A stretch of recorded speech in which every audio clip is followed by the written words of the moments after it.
siapa yang sibuk dengan dunia, maka dia akan diuji, terhina untuk menggapainya. Itulah yang membuat seseorang akan menikmati munajat malam hari. Munajatnya naikin, jangan lagi cuma WA-WA nama makhluk. Sekarang WA-WA sama Khalik, Allah Subhanahu wa ta'ala. Kenapa sulit bangun malam hari? Karena belum diberi nikmat bermunajat. Kalau sudah berlatih mengingat Allah dalam keadaan sadar, maka orang ini akan Allah berkahi, dapat memahami tentang Allah dalam keadaan tidur. Ciri-ciri orang yang kenal Allah, wali-wali Allah itu, dia dapat pelajaran dari Allah, dapat isyarat dari Allah, tidak hanya dalam keadaan jaga, tapi juga dalam keadaan tidur.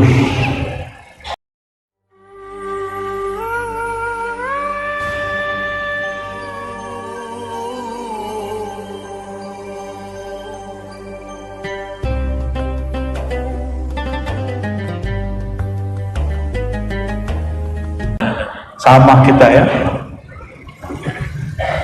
Jadi apa ciri-ciri kolbu pikiran Allah bimbing?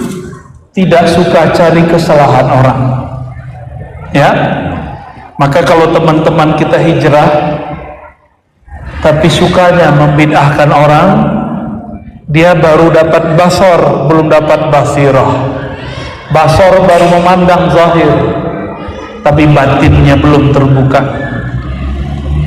Kita berdoa kepada Allah, semoga hijrah kita kepada Allah dengan basar dan basirah.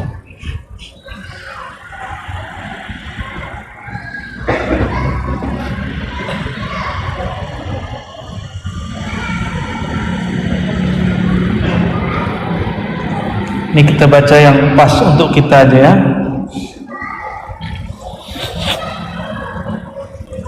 Imam Abu Madyan berkata di hikmah berikutnya, man arafa Allah istafada minhu fil yaqazati wan naum. Ciri-ciri wali Allah disebut arif billah. Apa sebutan wali Allah? Jadi nggak sembarangan orang dapat gelar arif billah. Barangkali orang tua kita dulu senang dengan nama ini, maka anaknya dikasih nama Arif, ya, Arif, Arifin, Arifah, yang perempuan Arifah. Ciri-ciri orang yang kenal Allah, wali-wali Allah itu, dia dapat pelajaran dari Allah, dapat isyarat dari Allah, tidak hanya dalam keadaan jaga, tapi juga dalam keadaan tidur. Ini yang kita bahas dari kemarin, bahwa ahli zikir itu tidak hanya berzikir di saat matanya terbuka, tapi mereka juga berzikir di saat matanya sudah merem. Itulah sebabnya salah satu latihan zikir itu matanya dipejam dalam keadaan sadar, sehingga nanti ketika mata benar-benar terpejam disebut itu tidur, atau terpejam selamanya disebut dengan kematian. Kolbunya mesti menyebut nama Allah. Ada seorang ulama dari Indonesia, Sumatera dahulu, sakit, jantungnya bermasalah, diperiksalah di Malaysia, di salah satu rumah sakit kalau nggak salah di Malaka. Saya cuma lewat depannya dan berdoa tidak masuk ke dalamnya, ya. Itu ulama ahli zikir. Tapi bedanya apa dengan zikir-zikir kita semua? Dia punya zikir yang khas, nanti terbukti secara kedokteran. Ada seorang dokter, kita nggak usah sebut namanya, dokter jantung.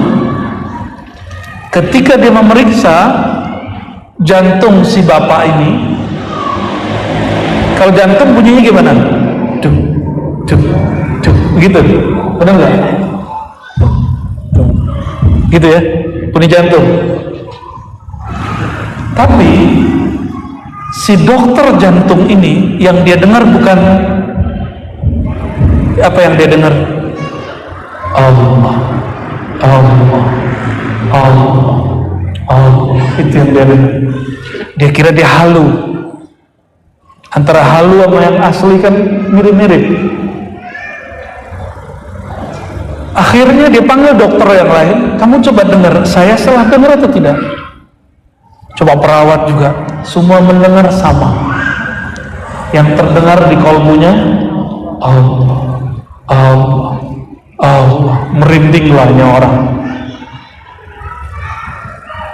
Ternyata itu orang adalah salah satu guru ahli zikir dari Sumatera Utara. Saya samarkan namanya, ya, namanya masyhur. Takut ada yang mengkultuskannya. Beliau ini sudah banyak jasanya, ya. Ditanyalah, Tuan Guru mengajarkan zikir apa? Disebutlah, saya mengajarkan zikir di dalam kolbu. Lagi sadar zikir, jangan nunggu sakarat dulu baru zikir, ya. Kalau sudah berlatih mengingat Allah dalam keadaan sadar, maka orang ini akan Allah berkahi dapat memahami tentang Allah dalam keadaan tidur. Insya Allah. Nabi itu kalau mimpi hitungannya apa? Nabi kalau mimpi dihitung apa? Wahyu atau bukan? Kalau wahyu di Soreang nama temen ya. Ru'yal anbiya wahyun. Jika seorang nabi bermimpi itu wahyu. Maka ketika Sayyidina Ibrahim bermimpi, mimpinya adalah perintah dari Allah Subhanahu wa taala. Sang anak juga seorang nabi, dia faham bahwa mimpi adalah wahyu. Maka dia mengatakan satajiduni insyaallah minas sabirin. Tidak masalah wahai ayahanda, lakukan tugasmu. Insyaallah engkau mendapatiku orang-orang yang sabar. Bapaknya nabi, anaknya nabi. Coba kalau anaknya bukan seorang yang kenal Allah, apa kata dia? Pak, kamu sudah gila. Ya kan? Berarti mimpi penting nggak? Penting. Cuma hari ini karena orang sudah sibuk dengan dunia sosial media, sudah jarang punya mimpi yang indah. Ya, matanya tertidur itu dalam memandang alat-alat itu. Sehingga kalau mimpinya adalah melihat orang yang dia tonton. Syukur-syukur yang dia tonton guru ngaji. Kalau yang dia tonton yang nanya, ya nggak apa-apa juga sih ya, nggak dosa sih.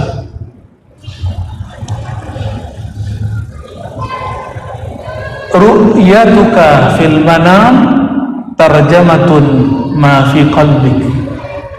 Apa yang kau lihat di dalam mimpimu itu adalah terjemahan isi hatimu.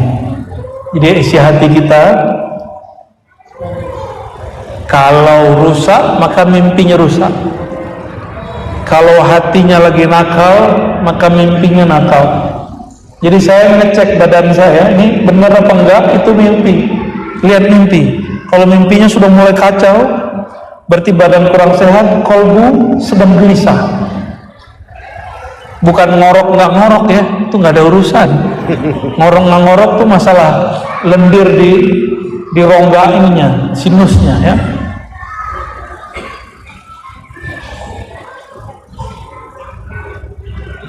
Man ruziqa halawatal munajah zala anhu an-naum. Kenapa sulit bangun malam hari? Karena belum diberi nikmat bermunajat. Man ruziqa, siapa yang diberi anugerah nikmatnya bermunajat, zala anhu an-naum, Jangankan ngantuk, tidurnya hilang. Selama pandemi dulu, kayaknya udah lama banget ya, padahal kemarin ya. Emang memori kita pendek sekali. Dulu kemana-mana pakai masker. Orang batuk lebih bahaya daripada orang kentut. Bener ya? Apalagi yang bersin, semua orang mengambil jarak. Padahal kalau bersin sunnahnya, yarhamukallah, kan gitu. Ini gak langsung kita jauh-jauh.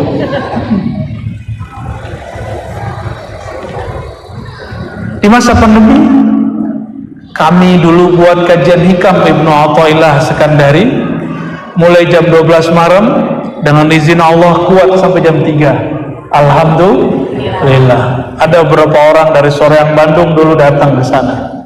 Dulu di tempat Bang Dik. Abang tapi adik, abang adek. Kenapa? Rasa ngantuk hilang. Karena salah satu cara bermunajat kepada Allah adalah mengenal Allah. Caranya bacalah kalam-kalam kekasih-kekasih Allah. Ibnu Athaillah adalah kekasih Allah, maka membaca kalamnya membuat mata ngantuk jadi hilang. Maka coba perhatikan, kalau kita dengarkan penceramahnya tidak kita nikmati, ngantuk kan? Ahli ngantuk tadi siang? Ada yang tadi tidur? Jujur ya? Iya. Mimbar diisi oleh khatib. Kita siap-siap pasang kuda-kuda. Kuda-kuda apa? Kuda-kuda tidur, benar ya? Di sini saksinya nih, tembok saksinya. Tapi apabila sudah terasa nikmat kalamnya, kalam sang khotib, kita malah cari-cari dia, siapa yang khutbah nih, siapa yang khutbah ya. Dulu saya pernah ngantor, teman ngantor saya ini jamaah kita dulu, tapi karena kita sekantor, dalam rapat ada pendapat yang tidak selaras, akhirnya dia nggak nyapa saya. Tapi duduk di ruang rapat, lagi nulis, lagi lembur. Kami lagi ngaji kitab hikam. Dia mau ngetik yang didengar suara orang lagi ngaji hikam. Mau ngetik lagi, kedengeran lagi. Akhirnya tutup, dengerin aja. Walaupun dia kesel, pendapatnya tidak bisa didengar, tapi batinnya nggak bisa nolak. Dia sendiri yang ngomong. Itu dahsyatnya al-hikam.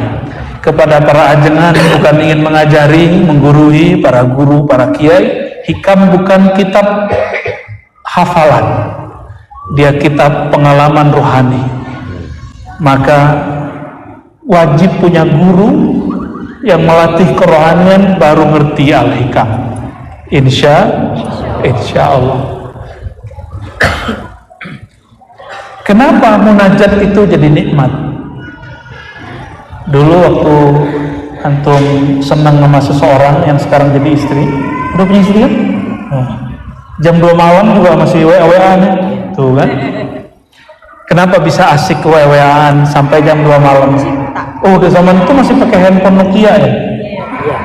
Pakai Nokia, SMS-an. Oh, udah WA, anak milenial berarti. Kenapa sampai jam 1, jam 2 kita bisa kirim-kiriman? Kata kita kenal dengan yang kita ajak. Atau yang kedua, kita penasaran kepadanya. Dua aja.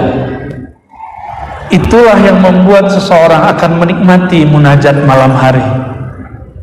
Munajatnya naikin, jangan lagi cuma WA-WA nama makhluk. Sekarang WA-WA nama Khalik, Allah Subhanahu wa ta'ala. Itulah sebabnya kenapa rukun bacaan Quran yang dipilih di dalam sholat itu Al-Fatihah. Karena Al-Fatihah itu adalah dialog dengan Allah. Itu sama kayak video call dengan Tuhan. Al-Fatihah itu dahsyat Al-Fatihah. Maka semua ilmu ada dalam Al-Fatihah, semua ma'rifat ada dalam Al-Fatihah, semua maqamat ada dalam Fatihah. Kalau ngerti Fatihahnya, cukup dengan Bismillahirrahmanirrahim, semua ilmu sudah terkandung di dalamnya. Tapi kalau nggak ngerti, kita cuma mikir, enggak cuma dengan nama Allah yang Maha Pengasih dan Maha Penyayang.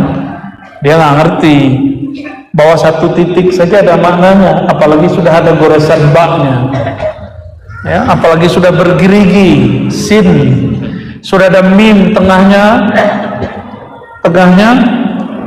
itu titik, tapi bukan titik yang hitam, titiknya putih. Begitu kata Imam Al-Jili. Ini contoh aja.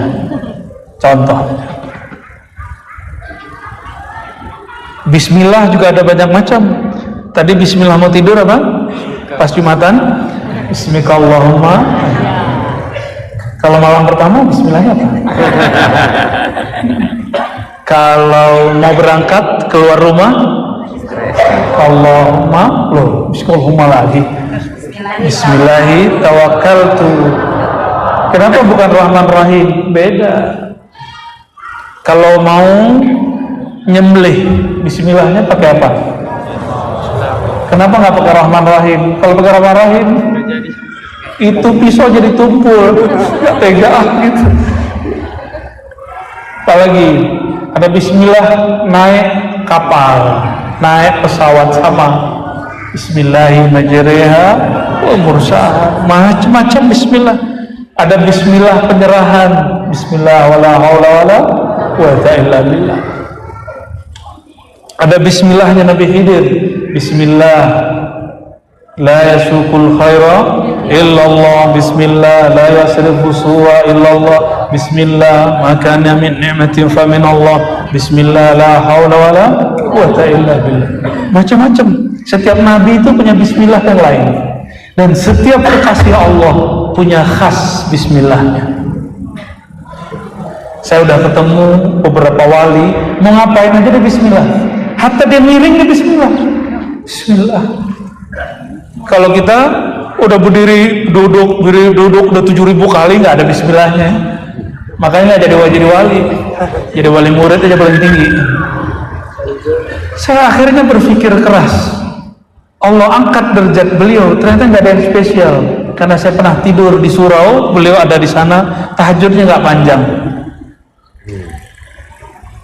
Ternyata beliau setiap kali gerak Bismillah, lagi tidur, karena sudah kebiasaan di saat sadar, terbawa di dalam tidur. Torikotnya, torikoh Bismillah. Ya. Kalau di kalangan Bahlawiyah itu Sayyidi Al-Habib Al-Attas, wirid dia itu khas wirid Bismillah. Ya, silakan diamalkan ba'da isya bagi yang mau.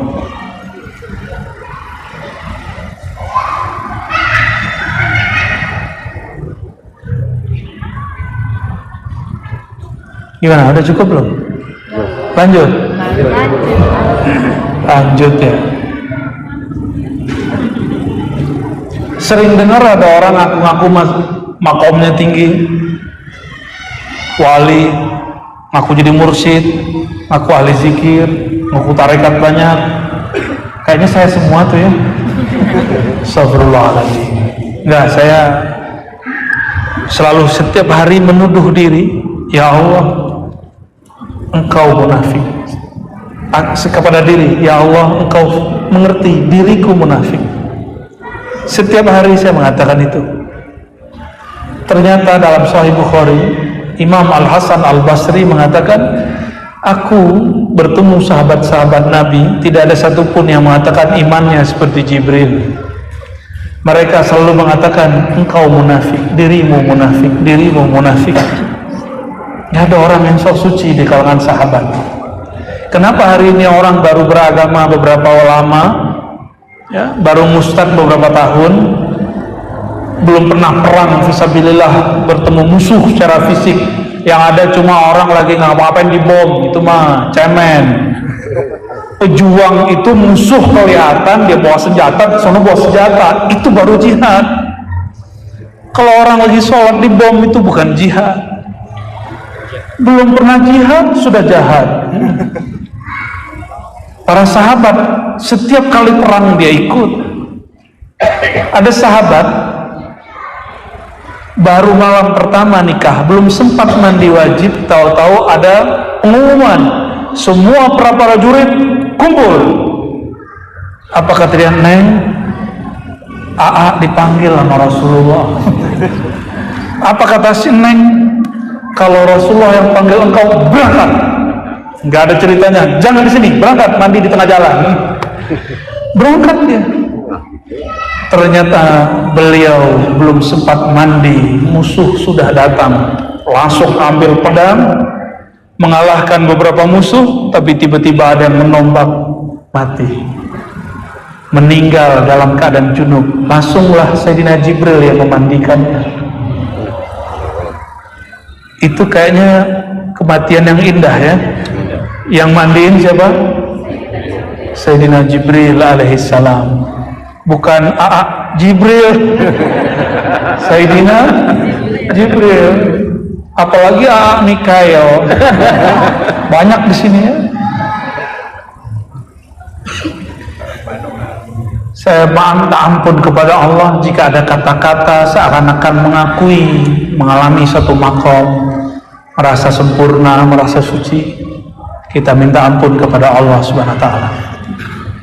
Man ra'aitahu yadda'i ma'allahi ta'ala halan, siapa yang mengaku-ngaku dia punya satu hal, satu makom di sisi Allah, la yakunu ala zahirihi syahidun fahdharhu, tapi tidak ada buktinya secara zahir, hati-hatilah terhadapnya. Apa ciri-ciri pengalaman batin itu benar? Dia tambah cinta kepada Sayyidina Rasulullah SAW. Itu paling tinggi. Kalau sudah cinta kepada Sayyidina Nabi SAW, pasti menghidupkan sunnah Nabi SAW. Maka orang-orang yang mengatakan ini, pasti dia tidak pernah mengingkari syariat. Bedakan belum mengamalkan syariat secara sempurna, itu lain dengan orang mengingkari syariat. Apa bedanya? Kalau mengingkari, diajak sholat ngomong ini, apalagi sholat, Tuhan sudah di dalam diriku. Ada yang ngomong begitu? Saya sudah bersatu dengan Tuhan. Untuk apalagi sholat?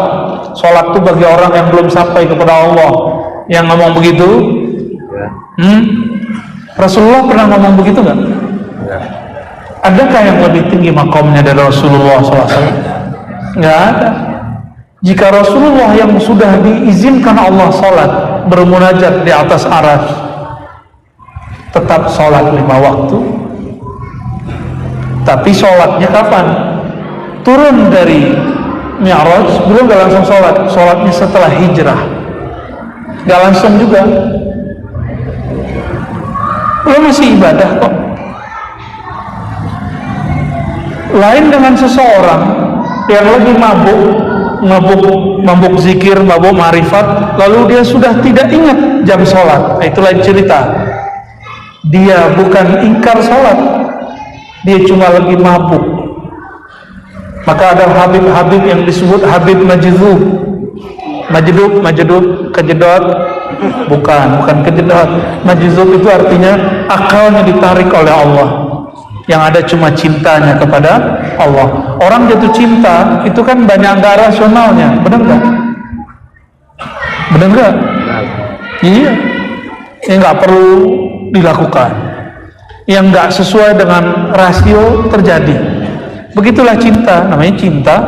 Jadi kalau nggak berani pakai perasaan, jangan jatuh cinta. Ya, hidup aja sendiri, sengsara lah ente sendiri. Jadi maksudnya apa ini? Ciri-ciri orang yang benar makomnya di sisi Allah, maka dia tidak pernah mengingkari Rasulullah SAW. Itu ciri yang paling mudah. Ciri yang lain, jika dia sebut nama Allah, kita tertarik mau mendengarkannya. berarti Allah izin orang ini menyebut nama Allah Subhanahu wa ta'ala. Jadi Allah itu kalau nggak izin kita sebut namanya, orang nggak mau oleh kita. Walaupun kajiannya ringan, nggak ada efeknya. Tapi kalau Allah sudah izin, mau kitabnya digundul 1000 kali, kalau dibacakan kepada jamaah, paham aja jamaahnya. Alhamdulillah. Semoga majelis ini termasuk yang Allah berikan bukti-bukti itu. Amin ya rabbal alamin. Jika tidak, itu salah saya, bukan salah yang hadir. Ya. Man kharaja ilal khalqi, ini untuk para da'i, untuk para kiai yang sedang mendidik santrinya. Ini jadi kaidah. Man kharaja ilal khalq qabla wujudi haqiqatin tad'uhu ila khaliqihi fahuwa mamqut. Orang yang ngomong satu makom tapi belum sampai di makom itu, dia mamqut, dimurkai, dikutuk oleh Allah Subhanahu wa ta'ala. Maka jangan bicarakan satu makom yang kita belum. Gimana caranya? Ikuti adab Imam Sya'rani. Apa kata Imam Sya'rani?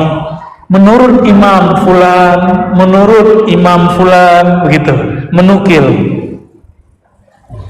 Tapi kalau kita sudah merasakannya dan guru telah memberikan kesaksian, kita baru boleh ngomong tentang bab khusyuk, bab makom ini, makom itu, dan segala macamnya. Ya. Kalau panjang umur nanti kita buat kajian, nggak tahu di masjid mana, tapi ikuti saja. Ya.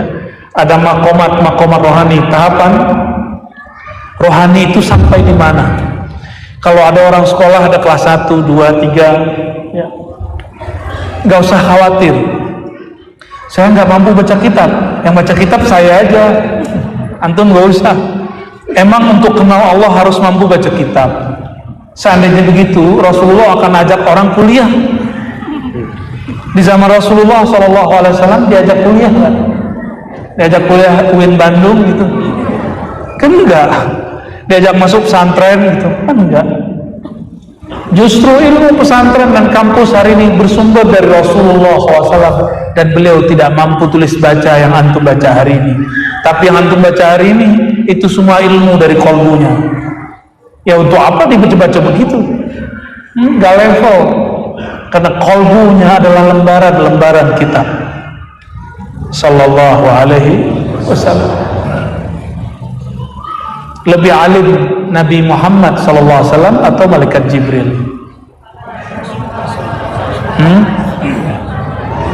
Beneran? Lebih tua Nabi Muhammad atau malaikat Jibril? Lolos jadi murid saya. Karena ada yang bilang Nabi Muhammad baru diangkat jadi Rasul jadi Nabi umur 40. Ya, katanya Aswaja Center. Saya yakin Aswaja Center nggak begitu. Kan saya juga Aswaja. Boleh taruhan Aswaja kita, mana yang kuat Aswaja kita, ya enggak? Jangan main aku akuisisi Aswaja. Kecuali Azwaja. Saya belum.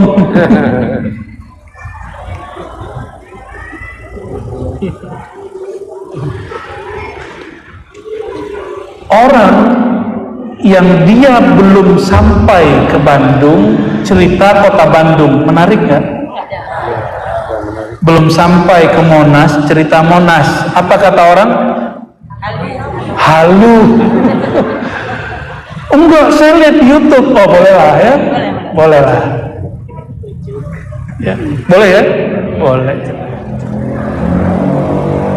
Ada orang baru pulang dari Jakarta cerita Monas, percaya nggak? Percaya. Itu namanya ilmul yakin. Ilmul. Kalau kita ilmul yakin, jangan ngomong yang ainul. Ilmul yakin ngomong dalil. Dalilnya seberapa kuat data yang dia sebutkan. Maka orang ilmul yakin memerlukan hadis nomor berapa, riwayat siapa, surat apa, nomor berapa. Itu penting untuk menumbuhkan ilmul yakin. Tapi ainul yakin di atasnya. Ainul yakin dia sudah melihat tapi belum mencoba, baru melihat, belum naik ke Monas. Ini masjid apa namanya? Al-Kufar, Al-Fathu. Allahumma sholli ala Muhammad. Maaf Pak Pengurus. Ya. Al-Fathu artinya pembukaan. Semoga yang masuk masjid ini Allah bukakan qalbunya. Kufar di Quran nggak negatif semua, ada positifnya. Kufar itu dalam bahasa Arab berarti petani yang membolak tanah, itu kufar. Jadi nggak semua kata kufar itu negatif pada KM aman ya. Siap.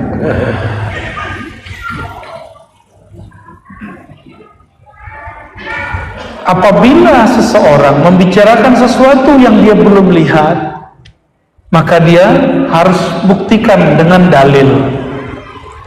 Jadi dalil teks nomor sekian itu dibutuhkan bagi orang yang sedang ingin menumbuhkan ilmu yakin, namanya iman.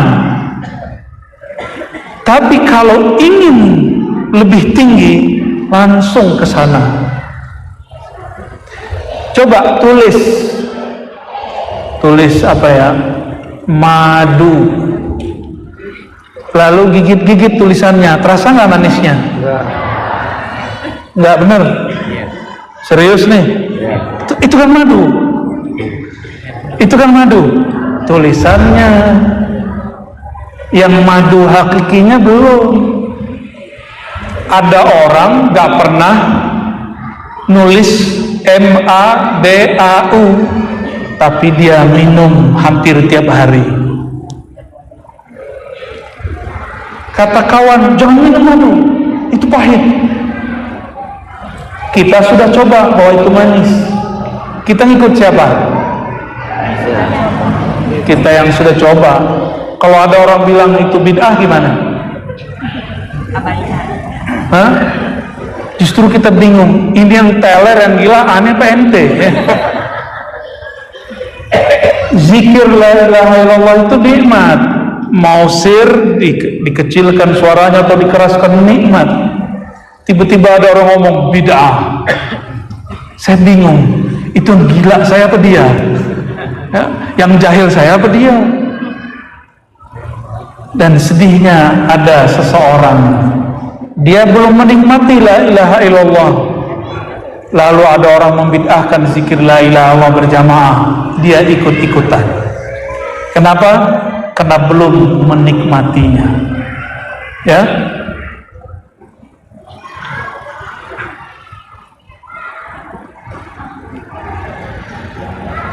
Kalau jagung bijinya nggak dibenamkan ke tanah, tumbuhnya bagus atau nggak bagus?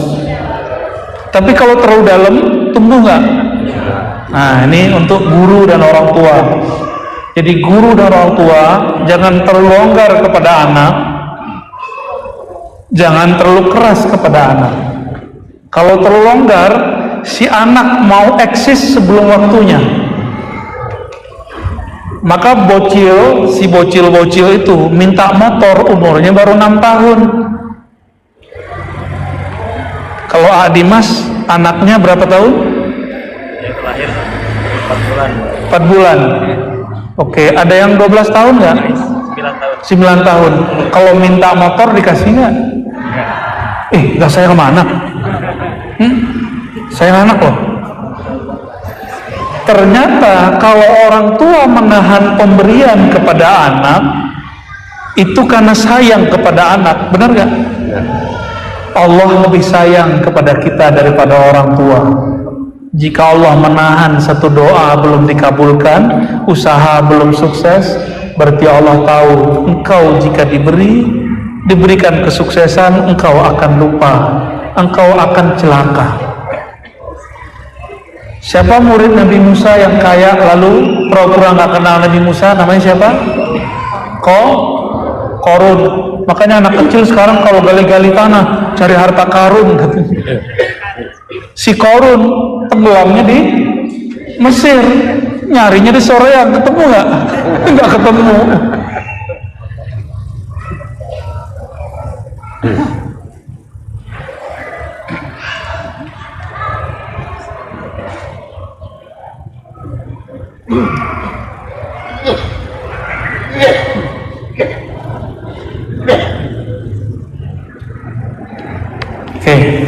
gampang-gampang aja ya. Man ishtaghala bid-dunya ubtuliya bidh-dhulli fiha. Siapa yang sibuk dengan dunia, maka dia akan diuji, terhina untuk menggapainya. Dunia itu bahasa Arab artinya sesuatu yang rendah. Dunia itu zahirnya duit, rumah, kendaraan, duit lagi, duit, rumah, kendaraan, duit lagi. Terus paling tinggi popularitas dan kekuasaan. Benar. Tapi intinya kekuasaan, popularitas, duit lagi. Udah pernah dengar Ustadz ngomong ini belum? Lo masuk wilayah gua, laporan dulu. Pernah nggak? Ternyata ada Ustadz preman juga. Kalau kita ngajar di tempat dia, apa kata dia? Lo masuk wilayah gua. Ya salah. Itu kalau Ustadz enak, tinggal dibacain hadis, dibacain ayat. Ya. Lillahi ma fis samawati wal ardh. Langit dan bumi milik Allah, bukan milik ente. Ya. Kok ada ya? Saya juga heran. Semoga di sore nggak begitu ya. Kita kalau ada ustadz baru, kita senang. Kenapa? Tugas kita berkurang. Gitu ya. Jangan kemudian bilang, saingan gua nih. Agama bukan barang dagangan, bro. Ya. Agama itu kontribusi. Kalau ada orang kontribusi kepada agama ini, berarti dia telah meringankan tugas kita. La ta'ma nuqsani nafsik fatutgha. Jangan pernah engkau buta terhadap aib dirimu. Di mata ada aibnya, melihat yang gak benar, yang tahu kita doang kan. Cuma karena ditutup kopiah sama jilbab, kayaknya soleh-soleha semua ya. Coba kalau pulang atau lagi di jalan ada yang bening-bening lewat, matanya gimana? Kata Pak Ustadz, yang pertama untukmu, maka dia nggak kedip-kedip tuh. Allahumma sholli ala sayyidina Muhammad. Tapi yang paling bahaya, kha'inatul a'yun, khianatnya mata yang hasad. Mata kalau hasad tuh cara mandangnya beda.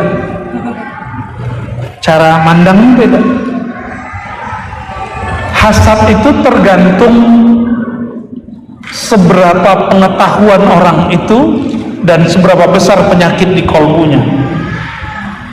Jika keilmuannya tinggi, tambah tinggi, hasadnya nggak disembuhkan, maka hasadnya tambah besar. Hati-hati, iri dengki itu kalau dibiarkan, tambah kaya, tambah hasad, tambah ilmu, tambah hasad. Maka Imam Ghazali tulis kitab Ihya Ulumuddin untuk ulama-ulama yang berpenyakit kolbunya. Karena banyak ulama di masa beliau, maksudnya dirinya sendiri yang berpenyakit kolbunya. Ciri-cirinya, ilmunya digunakan untuk mencari aib orang lain. La ta'ma'an nuqsan nafsi. Dia lupa mengenai aib yang ada di dalam dirinya. Sholat belum khusyuk, sibuk sama sholat orang lain. Belum pernah mimpi ketemu Rasulullah, mengingkari mimpi orang lain. Belum pernah merasakan getaran kolbu yang dahsyat menyebut nama Allah dan Rasulullah, lalu menyebut orang yang merasakan itu halu. Kasihan ya. Kasihan yang jomblo, kata orang yang baru nikah. Benar nggak? Ya sampai situ aja deh.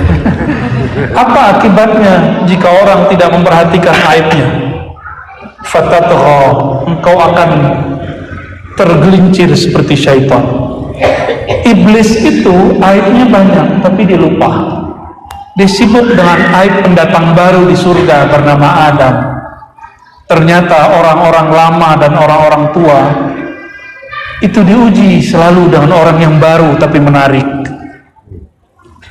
Udah siap belum para kiai, para ustadz ajengan atau orang-orang lama nih? Mau jauh-jauh lama semua nih.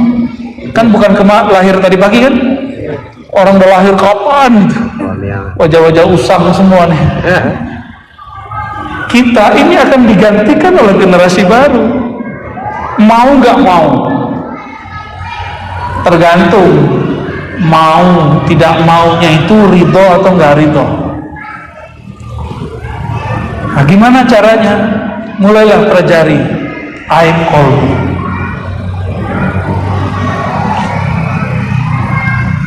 Man tazayyana bizailin fahuwa maghrur. Siapa yang berhias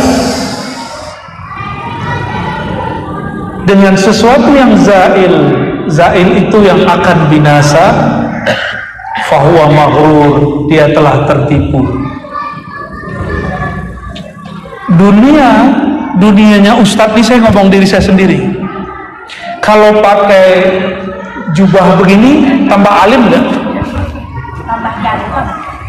Salah. Masa tambah cantik? Kalau pakai kopiah terus datang pakai tongkat, itu ilmunya nambah nggak? Nambah. Hanya nambah wibawa tapi nggak nambah ilmu. Bisa bedakan?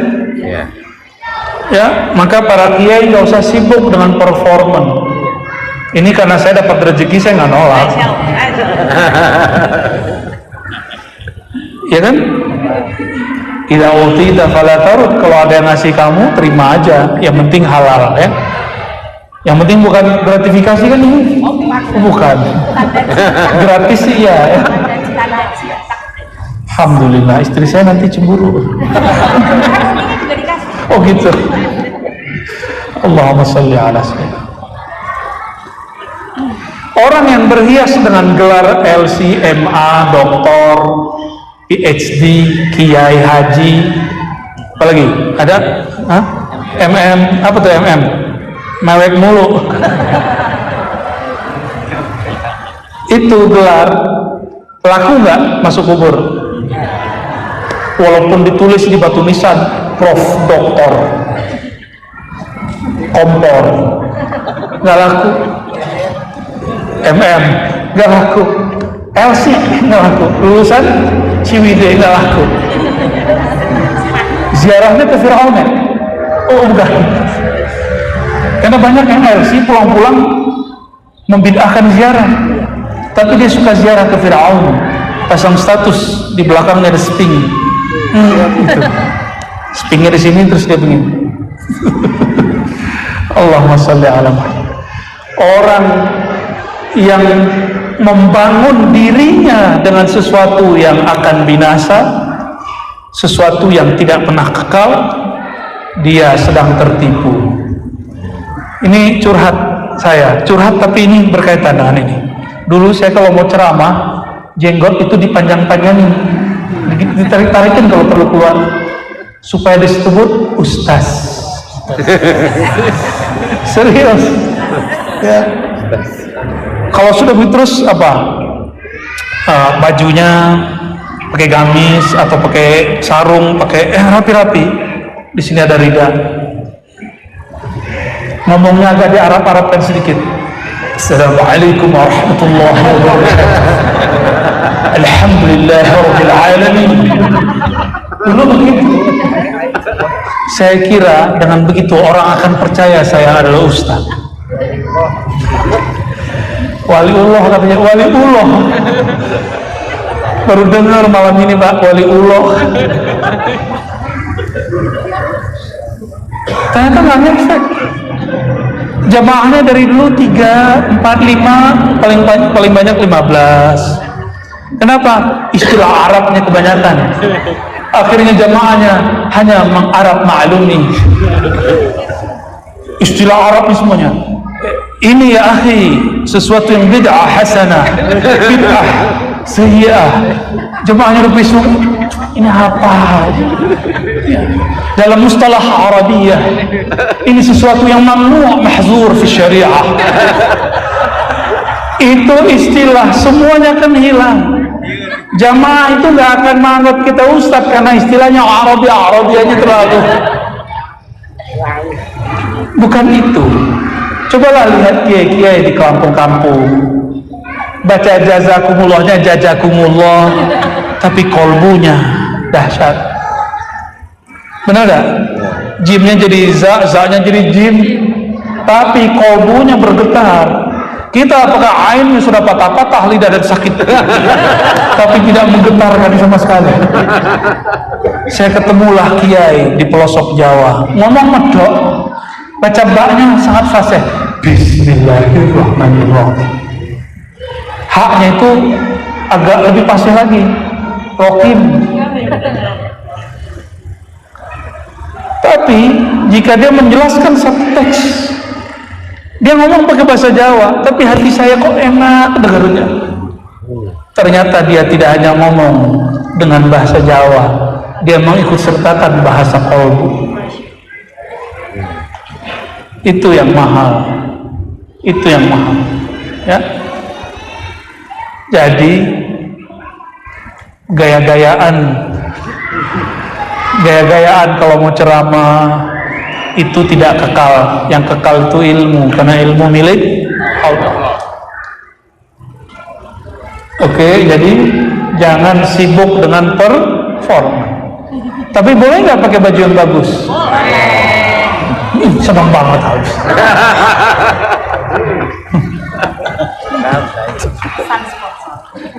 Satu kali sahabat bertanya, wahai Rasulullah, aku paling senang pakai baju yang bagus.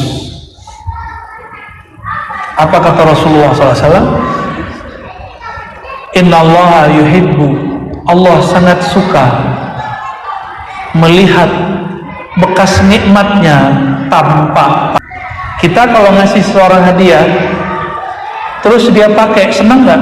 Senang. Makanya saya pakai malam ini dikasih hadiah. Kita pernah ngasih sarung seseorang dipakai, udah senangnya bukan main. Senangnya bukan main. Walaupun cuma dipakai sekali. Maka Nabi SAW, tapi jangan antum amalkan yang ini ya.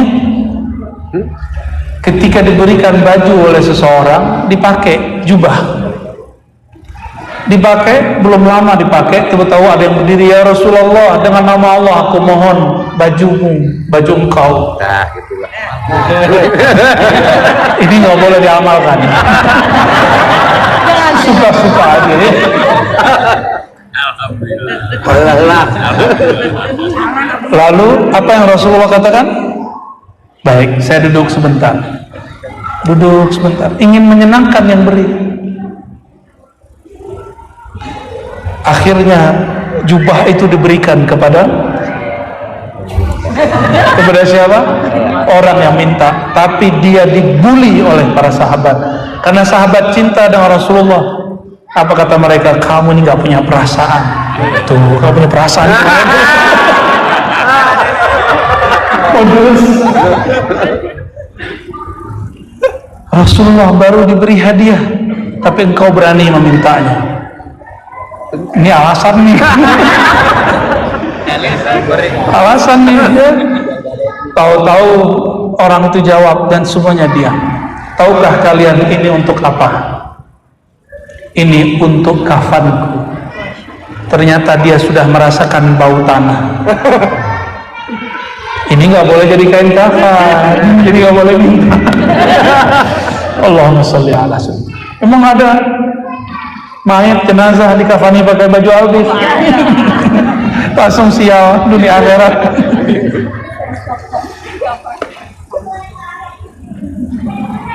Kalau baju itu pernah dipakai Rasulullah SAW, terus dipakai jadi kafannya sahabat, kira-kira mungkar nakir pas cium baunya berani nyapa nggak?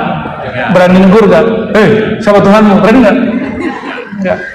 Sama kayak penjaga masjid ketemu Pak DKM, berani nggak dia negur? Lu siapa?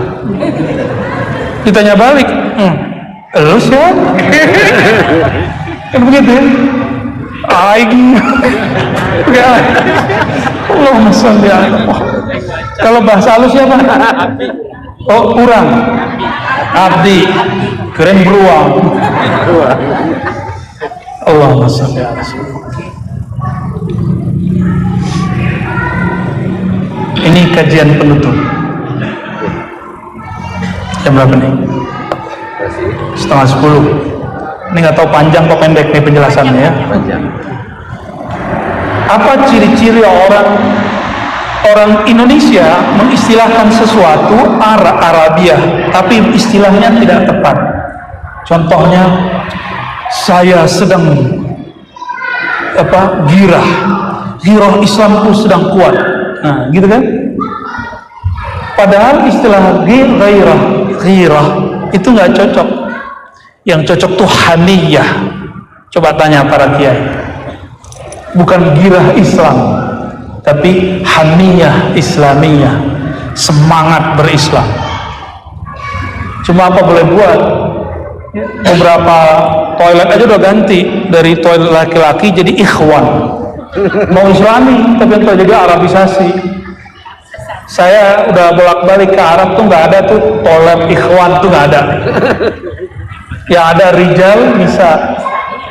Rijal bahasa orang Sundanya apa? Laki. Nggak ada ya tulisan begitu ya?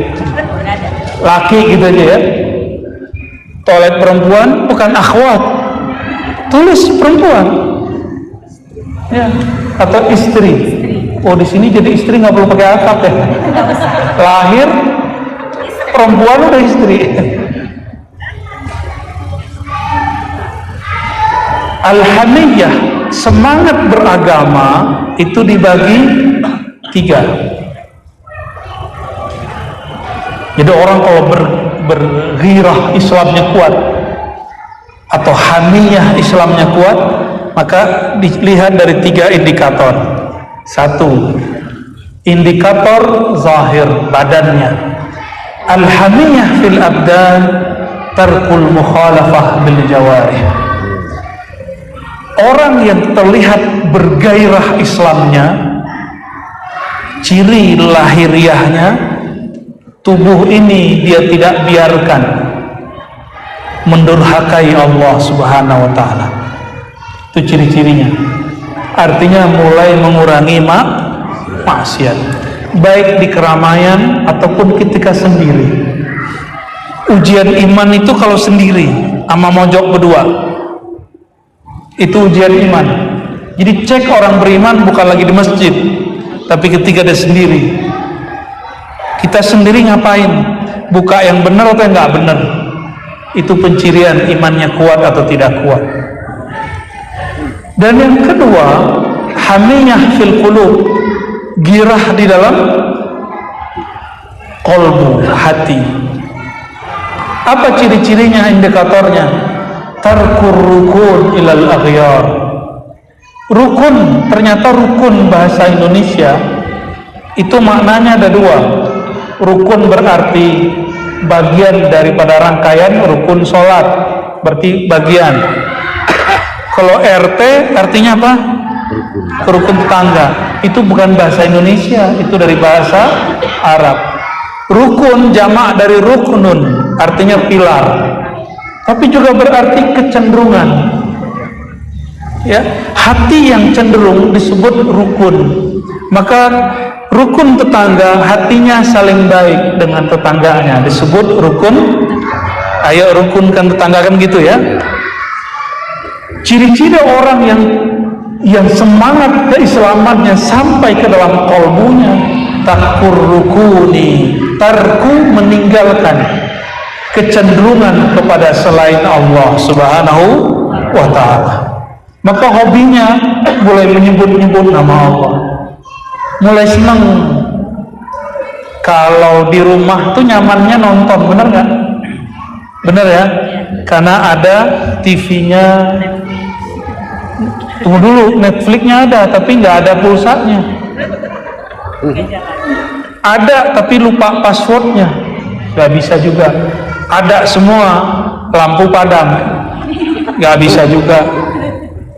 Paham analognya? Itu analog aja, hanya analog.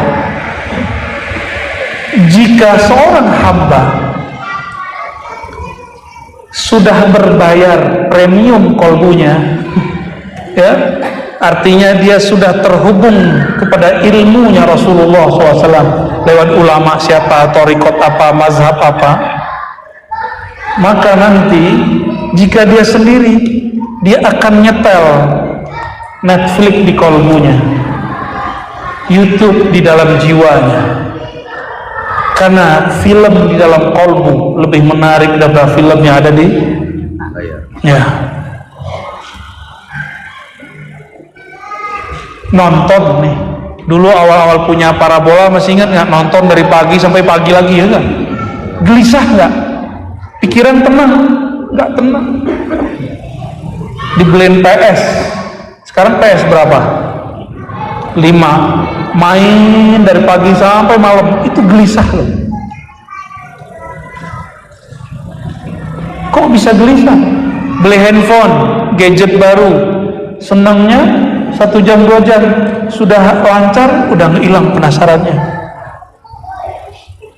Tapi jika orang dia sudah sampai semangat beragamanya masuk ke dalam kolbunya, ada banyak menu di dalam kolbu. Pernah nggak nonton, buka-buka di YouTube, cuma cari-cari nggak jadi nonton, udah setengah jam cuma nyari doang. Ya bener, buka Netflix segala macam, setengah jam cuma search, mencari, nggak pernah menikmati, malah tambah bingung. Itulah nasib orang yang nggak punya karakter, yang nggak punya amalan, yang nggak punya guru. Ikut banyak pengajian, ketika pulang bingung mau ngamalin yang mana nih. Kebanyakan wiridan, kata guru ini jalan cepat kepada Allah, kata guru ini jalan cepat kepada Allah. Ikut guru ini apa ini? Maka untuk pemula, untuk orang-orang seperti kita, sebaiknya guru rohani satu, tapi guru ilmu zahirnya banyak. Gitu ya, guru zikirnya gak usah banyak-banyak, tapi kalau dengerin ceramah boleh banyak-banyak. Bedakan guru ceramah dengan mursyid zikir, itu lain. Mursyid zikir nanti yang ngasih resep kita zikir. Dokter banyak, ketika datang kepada seorang dokter dikasih resep, minum ini 3 kali sehari. Masih kurang puas, datang lagi ke dokter B, dikasih lagi obat. Kayaknya kurang keren juga nih, datang lagi ke dokter ketiga. Gimana kira-kira? Pas nyampe di rumah bingung nggak mau minum yang mana? Itulah nasib orang belum mahir, belum ahli, torikotnya lebih dari 1, ijazahnya kebanyakan. Paham maksudnya? Ya. Jadi kita nafsu boleh banyak, hamiyah, semangat ngajinya boleh tinggi, tapi untuk zikir mesti punya guru yang tertata. Cari di sekitar kita banyak, walaupun katanya Bandung dan sekitarnya banyak yang suka membidah-bidahkan ahli zikir, tapi saya yakin di mana banyak orang menyalahkan ilmu zikir, di situ banyak tersembunyi ahli zikir. Itu sudah rumus, ya. Jadi nggak usah khawatir, bener ya, pasti ada. Wal hamiyatu fin nufus tarkud da'wah.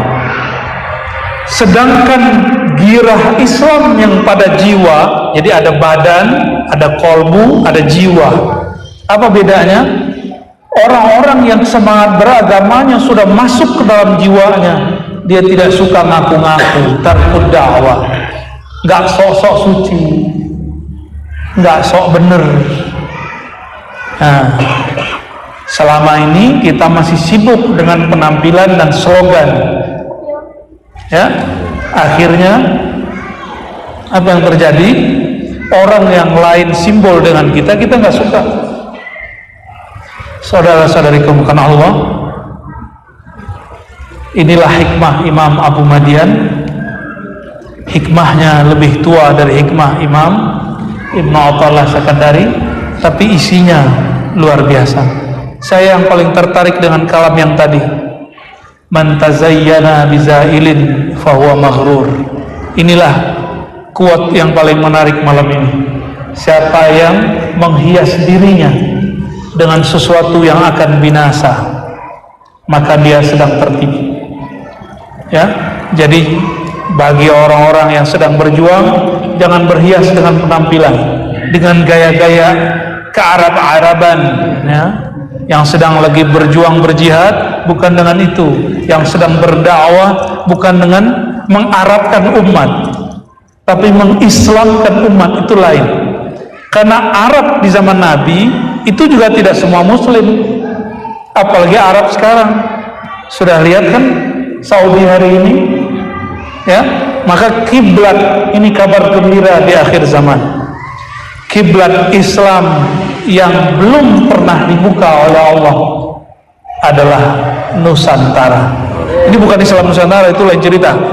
Islam Nusantara slogan, itu bukan juga agama baru, itu slogan aja. Itu slogan salah satu jamaiyah besar di negeri ini. Jangan salah paham, ya. Kalau yang satu lagi Islam berkemajuan, kenapa nggak ada yang rame? Karena nggak bermain politik. Kalau yang ini tokohnya berpolitik. Jangan mau lagi ditipu daya oleh politikus-tikus. Paham maksudnya? Allahumma sholli ala sayyidina Muhammad. Jemaah yang makan Allah, barangkali itu yang dapat saya sampaikan. Rihlah dakwah 2 hari ini rampung sudah. Insya Allah kalau nanti dakwah saya pengennya ke pelosok-pelosok, tapi nggak diviral-viralkan, ya masuk-masuk ke dalam-dalam. Dulu kita janji ya kan ya, insya Allah. Semoga Allah meridhoi siapapun yang hadir malam ini, meridhoi pengurus masjid, para ulama yang berjuang di apapun organisasinya, apapun ranahnya, pesantrennya, organisasinya, pergerakannya. Semoga semua diberkahi, diridhoi Allah Subhanahu wa taala. Ada tanya jawab?